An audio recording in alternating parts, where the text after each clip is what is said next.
الحمد لله وحده وكفى وسلام على عباده الذين اصطفى أما بعد أعوذ بالله من الشيطان الرجيم بسم الله الرحمن الرحيم حافظوا على الصلوات والصلاة الوسطى وقوموا لله قانتين صدق الله العظيم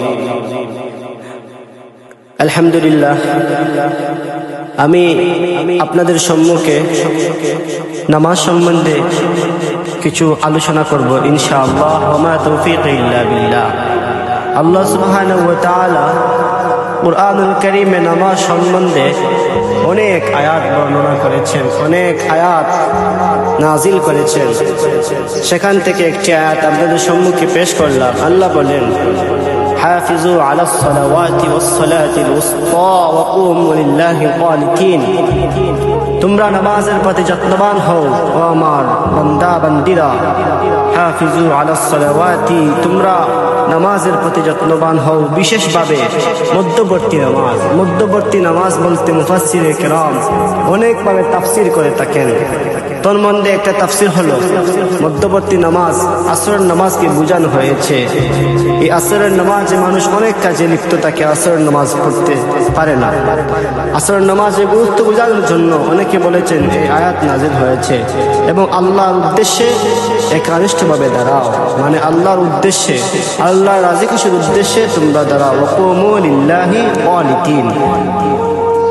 রাসূল করিম সাল্লাল্লাহু আলাইহি ওয়াসাল্লাম সাহাবায়ে কেরামদেরকে বলেন, ও আমার সাহাবায়ে কেরাম, তোমাদের কি এই ধারণা হয় যে তোমাদের বড় একটি কূপ থাকে বা নদী থাকে, সেই নদীর মধ্যে যদি তোমরা 5 বার দিনে গোসল করো তাহলে তোমাদের শরীরে কি কোনো নাপাকি থাকবে? সাহাবায়ে কেরাম আরজ করলেন, ইয়া রাসূলুল্লাহ, ইয়া হাবিবাল্লাহ, তার শরীরে কোনো নাপাকি থাকবে সেটা বলা যায় না, নাপাকি থাকবে না সেটা আমাদের ধারণা। রাসূল করিম বললেন, ও আমার সাহাবায়ে কেরাম, যেভাবে একটি নদীর মধ্যে একজন মানুষ দিনে 5 বার গোসল করলে তার শরীরে কোনো নাপাকি থাকে না, নামাজের দৃষ্টান্ত সেই রূপ যে ব্যক্তি 5 ওয়াক্ত নামাজ সহিভাবে আল্লাহকে রাজি খুশির উদ্দেশ্যে পড়বে তার অন্তরে, তার ভিতরে কোনো গুনাহ থাকবে না। সুবহানাল্লাহ। নামাজ সম্বন্ধে রাসূল করিম মিফতাহুল জান্নাতিস সালাত, নামাজ হলো বেহেশতের চাবি। যেমন তালা খুলতে চাবি লাগে, ঠিক তেমনি জান্নাতেও তালা লাগানো থাকবে। সেই তালা খুলতে হলে চাবি লাগবে, এই চাবিটা হলো নামাজ। আরেকটি হাদিসে রাসূলুল্লাহ বলেন, আউয়ালু মা ইউহাসাবু বিহিল আবদু ইয়াউমাল কিয়ামাতিস সালাহ। কিয়ামতের দিন সর্বপ্রথম নামাজের হিসাব হবে। প্রথম ঘাটে যদি আমরা আটকিয়া যাই, বাদের ঘাটগুলো আমরা কিরকম পার হব? ও আমার ভাই, ও আমার বোন, নামাজ সম্বন্ধে, এই নামাজ সম্পর্কে আমরা গাফিল হয়ে গেছি। নামাজের গুরুত্ব অপরিসীম। সাল্লাল্লাহু আলাইহি সাল্লাম যখন মৃত্যুবরণ করেন তখন অনেক হাদিসে বর্ণিত আছে যে যখন রাসূলুল্লাহ বললেন সালাত সালাত, মৃত্যুর সময় ওনার মুখে সালাত সালাত শব্দগুলো ছিল। সালাতের প্রতি, নামাজের প্রতি এত গুরুত্ব আমরা সেটা বুঝি না। সাহাবায়ে কেরাম যখন নামাজের মধ্যে দাঁড়াইতেন, কাফিররা সাহাবায়ে কেরামদেরকে তীর মারত। এক সাহাবীকে তীর মারার পরেও তিনি এটা অনুভব করেননি কে তীর মেরেছে। নামাজের প্রতি এত মনোযোগ ছিল। আর আমাদের মনোযোগ হলো যখন নামাজে দাঁড়ায় মশা একটি কামড় দিল, আমাদের নামাজের মন মানসিকতা থাকে না, নামাজের মন থাকে না। তাই আমাদের নামাজের প্রতি গুরুত্ব দিতে হবে। তে মুসলিম ভাই ও বোন, আমরা নামাজ সম্বন্ধে কিছু আয়াত এবং হাদিস জানলাম।